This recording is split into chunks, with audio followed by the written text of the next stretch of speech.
structure is coming in. Now, before they used to have either some go to a preschool or not, or this school. So there are a lot of confusion. Now there is a streamlining. So I would say streamlining. So all of you can write down streamlining of the early education in a systematic fashion. That's what it has come into. Beautiful, ma'am. Next, we'll go on to Dr. Chandrasekhar. Sir, you tell me, sir, from your side, what are the 3 to 4 major changes that you are seeing in the national education policy that makes you very excited? Go ahead, sir. Thank you, Dr. Kannan. And I completely agree with Mrs. Mohan when she said that the policy is well drafted in terms of the intention is amazing, is very impressive. However, I would like to start with a disclaimer that it's all in the implementation. It's all about how we can implement it to the best of its spirit and the word inside the policy. Now, with that opening, I would like to straight away jump into one of the things which is exciting me when I go through the policy is the focus on learning outcomes. So if you look at it, all the regulation, you may debate on over-regulation or under-regulation in the education sector, and that remains as it is. But having said that, even in spite of regulation, there is very little regulation on private schools as well as government schools about learning outcomes. So apart from the board, the CBSE or the ICSE, government per se, there is no regulation on the learning outcomes. Now, what this policy is bringing to the forefront is they are putting an impetus on the learning outcomes and focusing on the learning outcomes through competency-based education or the removal of the silo system where there is no question of you study a subject or extracurricular. So they are trying to give you that freedom. At the same time, they are going to measure the learning outcome. That's number one.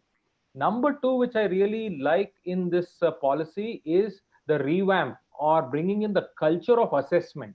Now, you spoke at the introduction about a holistic 360-degree report card. I'm not looking at report card format per se, but the culture of assessment itself is trying to change. So, for example, they are trying to look at artificial intelligence or computational thinking or measuring the scientific temper of the child. Now, these are very, very exciting words to work with and to also to assess. So I think that's one of the exciting factor for me in the policy. The third one, if I look at it, is the teacher education. So the policy very clearly says that by 2030, we want all teachers to be one qualified, whether it is a 4-year integrated B.Ed or any other format, but then the teachers have to be qualified. Not only that, they also talk about the NET scores and the National Assessment Agency taking care of all those things. So you said it, the Kothari Commission report also mentioned that teacher training is very important, and building qualified teachers is going to be the first step in building quality education system, whether it is private or public. So I think this policy is focusing tremendously on teacher education. And if you saw the policy, the one thing which I want to highlight here is any adult enrolling for a PhD research program, one module is compulsory on teacher training. So whatever may be their area of research, whatever may be their area of subject, but teacher training is very important because that gives them the nuances of child psychology, classroom management, and then they can straight away get into this particular profession of imparting knowledge and education. So for me, these are the three things: focus on learning outcomes, second is the focus on the assessment, and third is the teacher education and the innovation in the teacher quality. I think it's very, very important, especially the teacher quality, because I truly believe teachers are the torchbearers of our country. Because if not for teachers getting that kind of training, that kind of respect and the kind of incentives, we cannot attract great people to come into the teaching profession. And I think this, hopefully, this new education policy will be an impetus that we all come forward to that. So if you all are watching the webinar, you all agree that yes, teachers are the torch bearers. So I want you to type out agree on the chat box. Come on, everybody. We all agree that teachers are the torch bearers. Come on. I think this should be on Independence Day. It should be a tribute to all our teachers. The teachers are the torch bearers of our tradition. And I think we should start this as a movement to vigorously say it to everyone.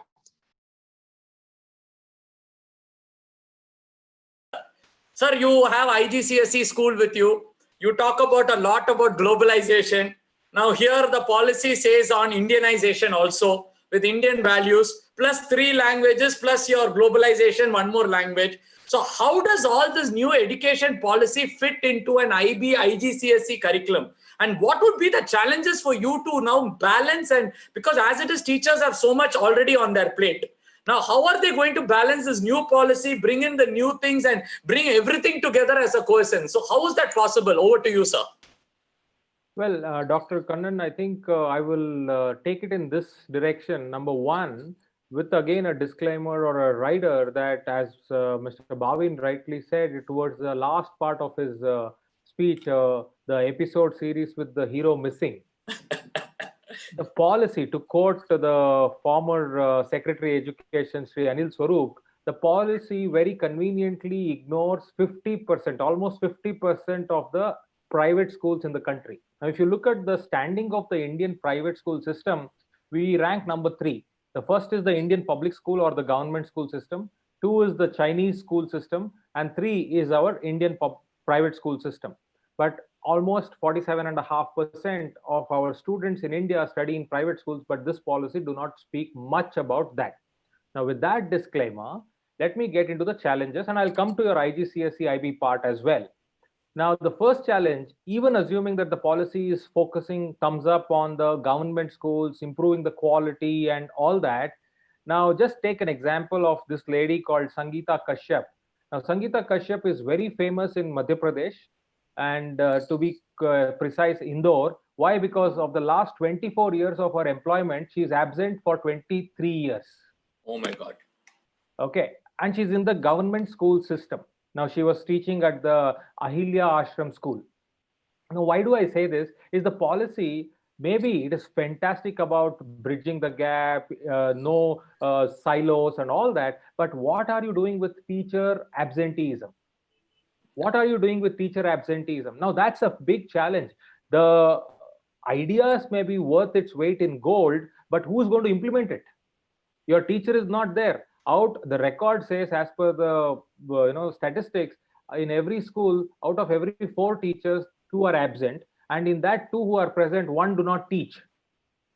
Right? So that's the real issue. That's one challenge. Now, the second challenge which I want to talk about is your point of, okay, let's jump over to the private sector, and there are different boards, Cambridge board or the IB board or the CBSE, ICSE boards, or even some of the other boards which some schools are running in their schools. How this is going to work with the context of the 3 language system or with the context of these new things. I think in that context, it's not going to be a challenge. Even IB or ICSE or CBSE have already started incorporating a lot of these things inside. In fact, to be very frank, you look at the construct of the policy. Who are the committee members? Some of them have actually read the documents prepared by NCERT and CBSE, where they are trying to bring it back into the policy for the mainstream. So it's really not a challenge in that perspective. Of course, there is an issue of clarity. The clarity is now, even as we speak, IB and IGCSE are evaluating what to do with the 3 language policy. Because even the state governments are saying, the policy very nicely says, as far as possible. It's a guideline. It's not a rule. Now, there is a very big line between guideline and a rule. Now, that's the crack which needs to be sealed. Otherwise, everything will fall into that crack. We may say we are not going to implement the 3 language policy. Somebody may say, no, we will implement the 3 language policy. Again, it will happen. What happened to the RTE? As I speak to you, only 16 states out of the 29 states in the country have implemented RTE to the spirit. Right? Because like I come from Bangalore, but I work majority in Telangana. I'll quote an example from my state here, Telangana. The state government is saying, let the central government reimburse the money, then I'm going to roll out the RTE plan. While the rule clearly says it is going to be first you pay out of your pocket and then the 60% is going to be reimbursed. Now, who is going to make the chief minister and the prime minister talk to each other on this part? So exactly. Same way, there are a lot of these cracks between the 3 language policy and implementation. The last point what I would like to make here in terms of the challenges for schools or challenges for the education sector in school education and considering the new education policy is the fact of digital literacy. Now, people talk about, if you see the policy, they speak about digital literacy, bringing out Internet of Things, artificial intelligence, computational thinking. Now, the policy does not speak about digital safety. Today, people are talking about spending time online, and we all are doing it due to COVID, thanks to COVID. But the point is, children who are at an impressionable age, who are at a very young age, and you can understand better than anybody as a psychiatrist, as a person who knows what exactly goes in the minds of children, the curious minds, there is no word mentioned about digital safety. Now, you're implementing a lot of innovation into the school system, but if you don't implement it or initiate it with checks and balances, there is every possibility that certain things will go overboard. And when it goes overboard, who is going to turn around and solve it? Should we have to wait for 30 more years to solve it? By then, it will be too late. So I would like to say that we need to be very careful even while implementing this great sacrosanct document. Okay, wow, brilliant. I think the one word I can sum up, Chandrasekhar sir, is care. You have to be careful while implementing, because there are a lot of other areas also that we have to see. There are some gray areas also that are challengeful. There are no clarity in certain set of areas. Brilliantly, Chandrasekhar sir. Thank you so much on that. And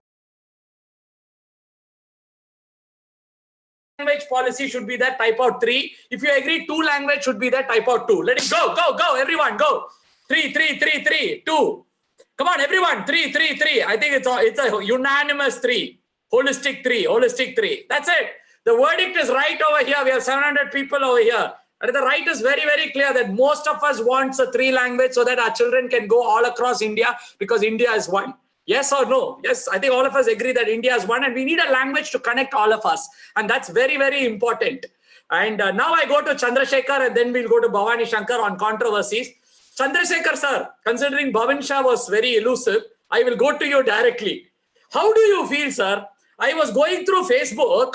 One post I saw, teachers, so many teachers out of job, schools closing down, fees is not coming, very, very sad state. The next post I have seen, Baiju's owner Ravindran saying, I have bought White Hat Junior for $300 million.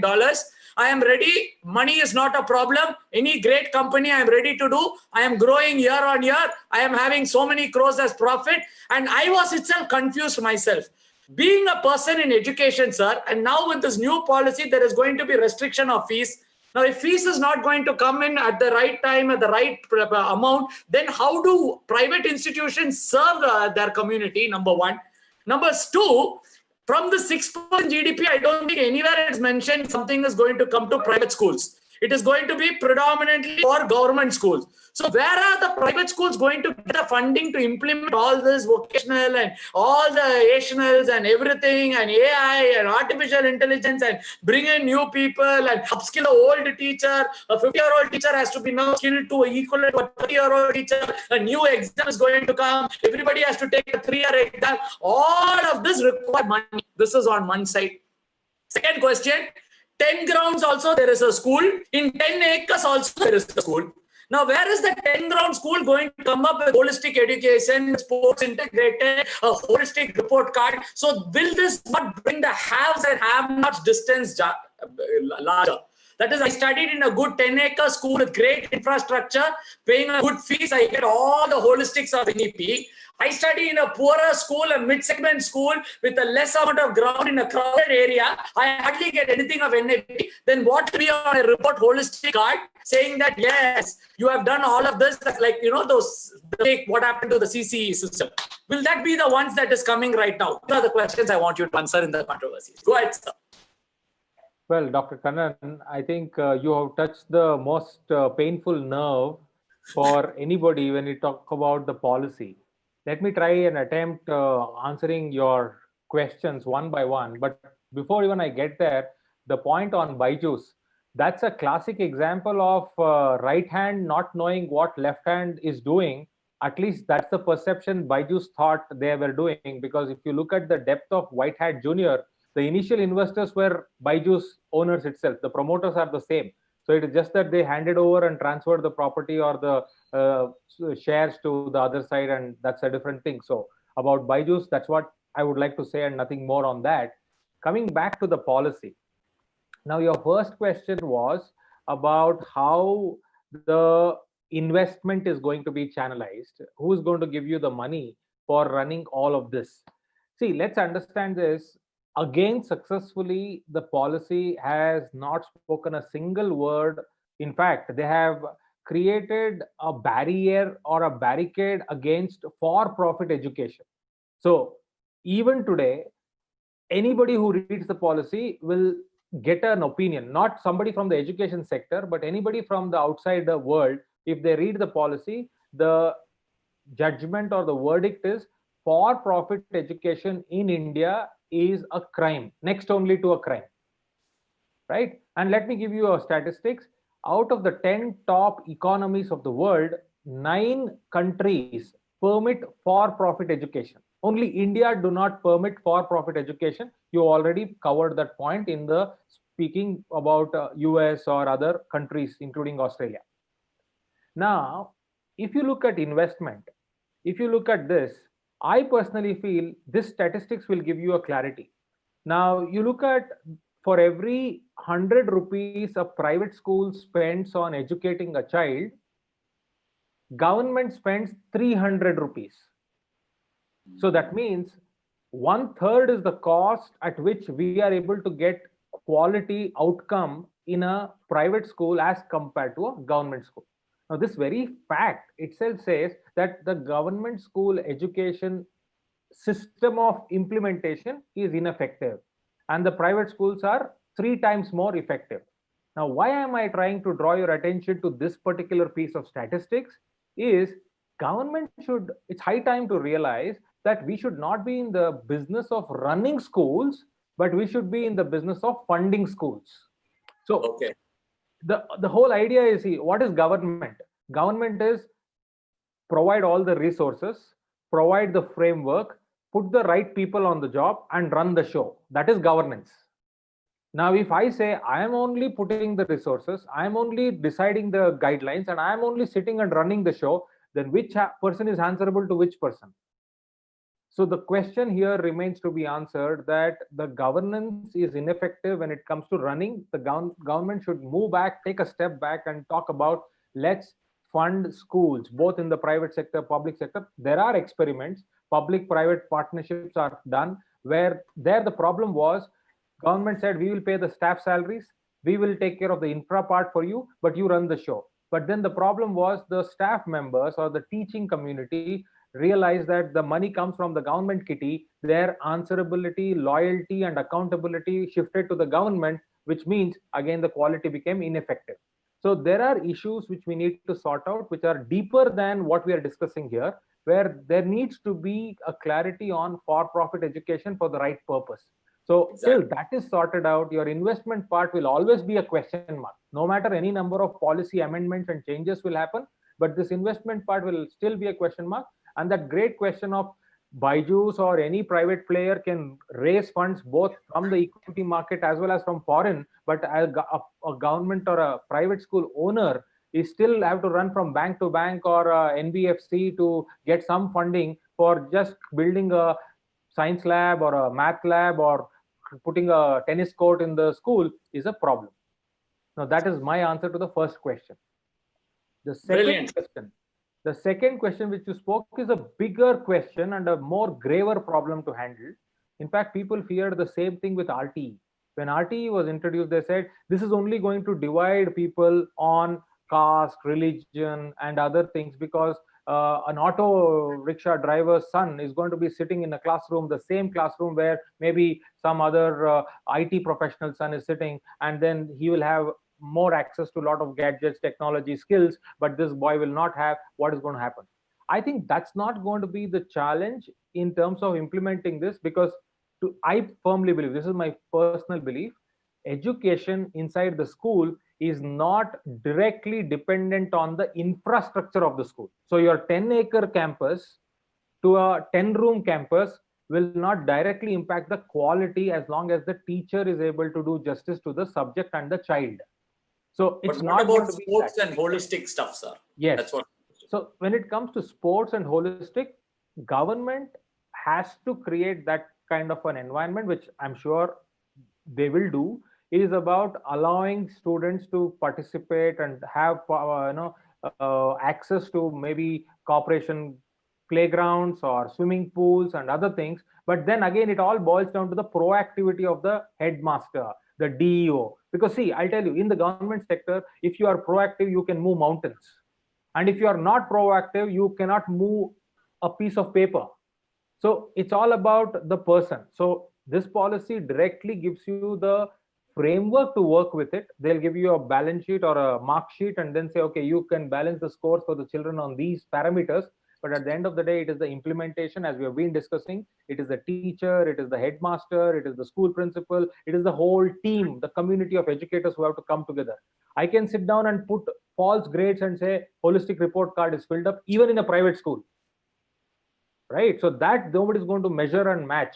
But the point remains, we need to implement, as Mr. Bhavin rightly said, not just in spirit, but also in action. That's the most important. So action. I want all of you to type out on the chat box, action. We need action and we need to see action. Come on, everybody. If you all agree that the truth is in the action and the pudding is in the action, let's all start to get to that action. Yes. And I think very well he said it. Over to you, Chandrasekhar sir, your concluding remark and your call to action. Thank you so much. And I agree with all of them. In fact, the key word which is coming out is implementation, checks and balances. So I will not repeat myself there. And I will also not go into preaching mode of call to action, because here this webinar is all about teachers, educators. Now, if you look at it, I personally would like to say there is only one call to action, and the policy gives us the benefit to profess and also to move that call to action further, which is strengthening the agency of the student. Now you look at it, all of us are focused on giving the best quality education to our child inside the classroom. COVID is a classic example. Schools may be closed, but learning has not stopped. Teachers, I know personally, and I have huge respect for them, who could not even open a Gmail account are now on Google Classrooms.